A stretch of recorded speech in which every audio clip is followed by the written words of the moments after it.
My favorite Ethan. Hi, How you how's doing? it going? Making more TV for me. I'm trying. We're trying. We'll die trying. I don't know, but I'm glad you say it's for you because I hope the Fringe fans and the community that loved Fringe and supported Fringe. I'm sort of like really after that. Those people, Well, I just want to start off by telling you Tara Bennett sends her regards. Oh, I love Tara. Unfortunately, she's actually running a panel right now. So did you see her running? Yeah. She was hoping to get to say hi, but she just ran away. She did. I just said hi to her, and she was like running off. Yeah, but yeah, she put me in. I'm kind of in her place. You're pinch hitting, eh? Yeah. So okay. the first question I have for you is, you perfected the idea of Mick Alone in Fringe. Are we going to see that in the themes? It's funny, because when you sit down, you start to look at it. We learned the lessons late in Fringe, and we did create the myth alone. We got there, and we understood it. So yes, the answer is yes. There's always going to be a great story, but there's always going to be a mythology. But the difference between this show and Fringe is that Fringe started off as a kind of a very strange mix of things that really found its way into being a show about family, a show about hope, and a show about all these great things.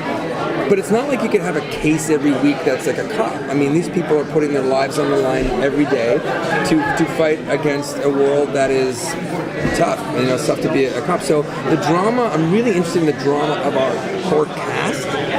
Like NYPD Blue did it very well. All of a sudden you see a case, but you actually see this incredible, emotional stuff going on between the characters. So while there's kind of three things, there's a large mythology that goes through it, but there's a week-to-week show there that's really muscular. But there's also like these kind of, 4 different versions of feature films running through the season. So you really sort of get to stick with these people and see how their lives are changing and how things that they come up against affect them. Can you talk about the genesis of the project? How did it start? The initial, the concept, I'm sort of terrified of technology, and I love it, but I'm terrified by it because, my stock and trade is really human connection, isn't it?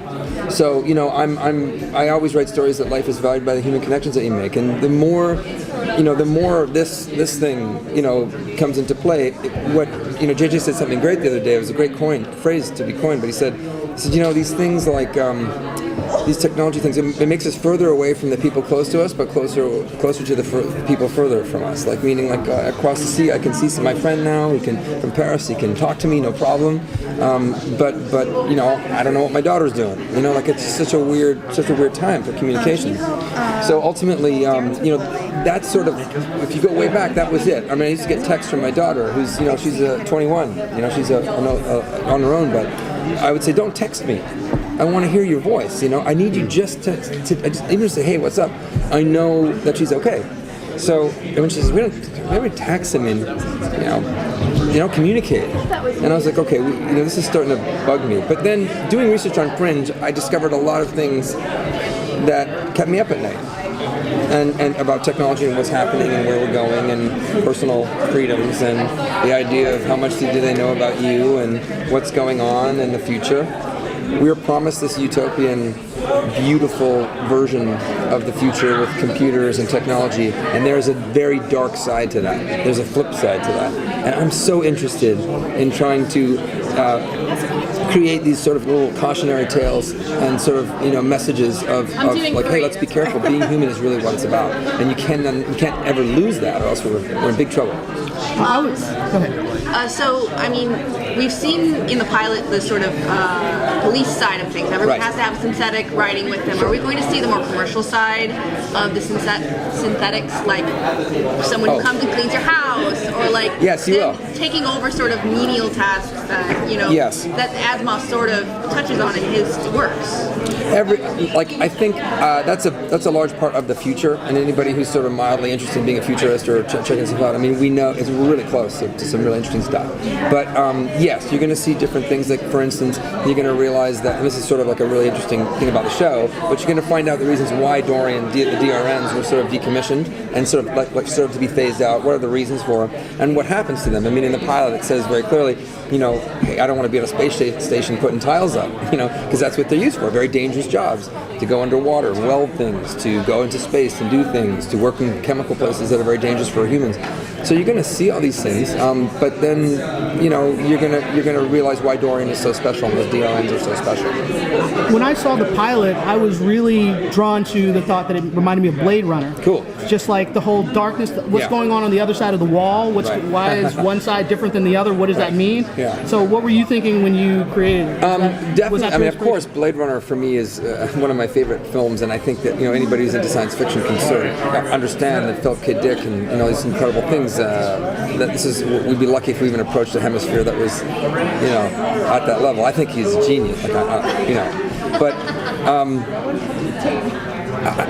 While influenced by that, I also sort of had my own concept that the future in a lot of futurist things is very dark and very dour, and sort of seems like the writer, the person who's conceiving it, is trying to say something about humanity that's already passed.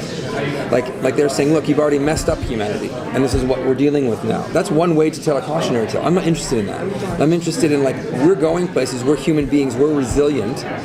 And we won't make as many mistakes, I think, as all that. And we'll try and fix it as we come. And we'll try and get involved in what is happening in the future. And we'll make the world a better place to live in. What struck me was I was in all these dark, futuristic things with things flying through the air and, it's raining all the time and, it's like there's no hope. Don't people have children any longer? I mean, don't they want to have nice birthday parties for their 7-year-old, I wonder? I mean, I know right now that if you only had $8 left and your kid wanted a toy or you wanted to feed somebody, you'd spend it. So why isn't that in the future? Of course they would. They would. Human beings are resilient, and they're going to try and find a way to deal with what's going on around them. And this is really tricky.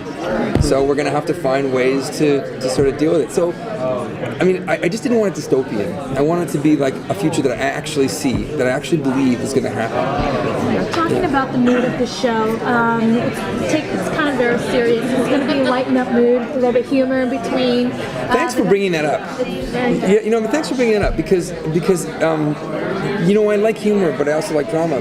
But it's like the whole premise is based on a man who sort of woke up after 2 years after losing everything.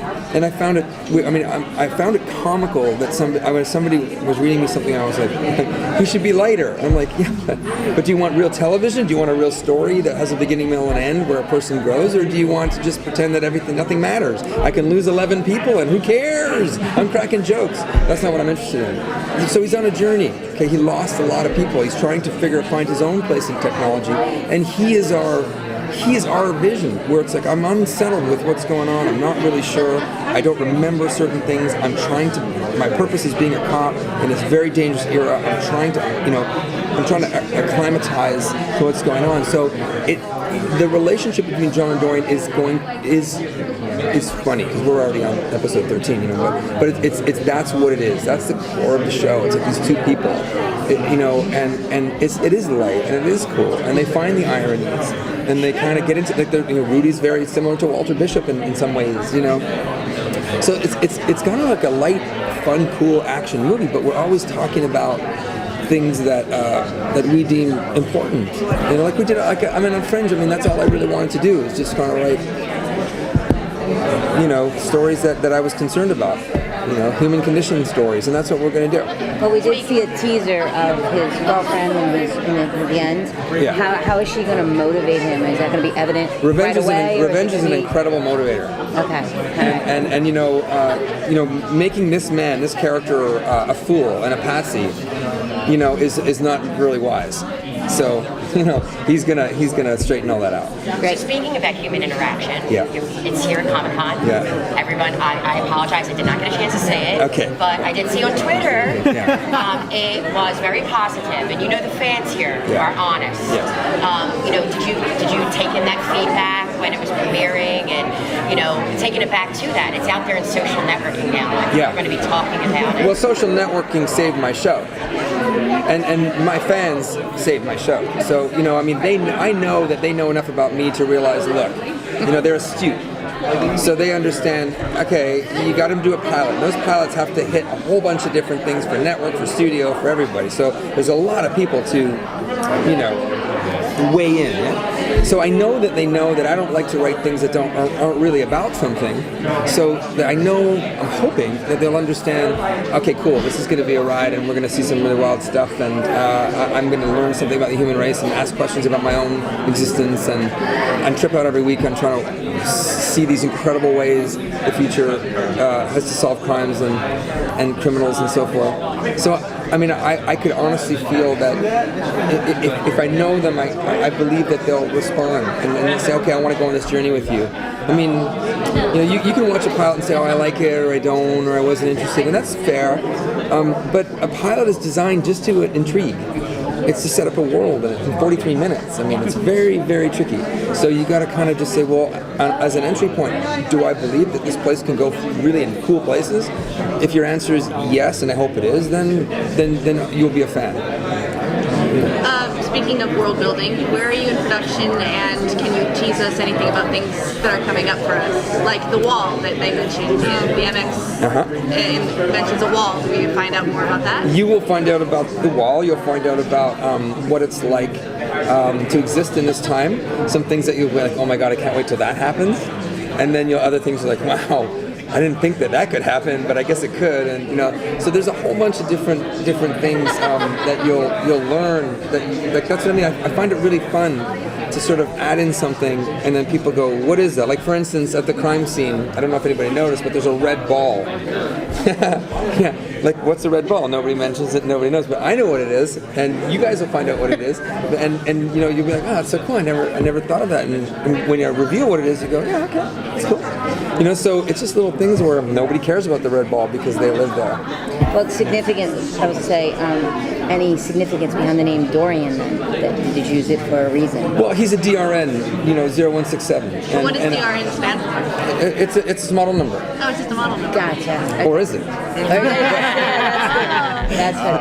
But it's just, he's obviously very special, and John is supposed to, there's a really nice mythology, but ultimately, what I'm trying to say with the program is that I think that there is a happy balance between man and technology, and I think that there's an inevitability that we're going to go there, and it's about finding that perfect balance, between John and Dorian, and that perfect balance between man and machine, and that idea that we can almost become one with technology, and it can serve as an apparatus for us.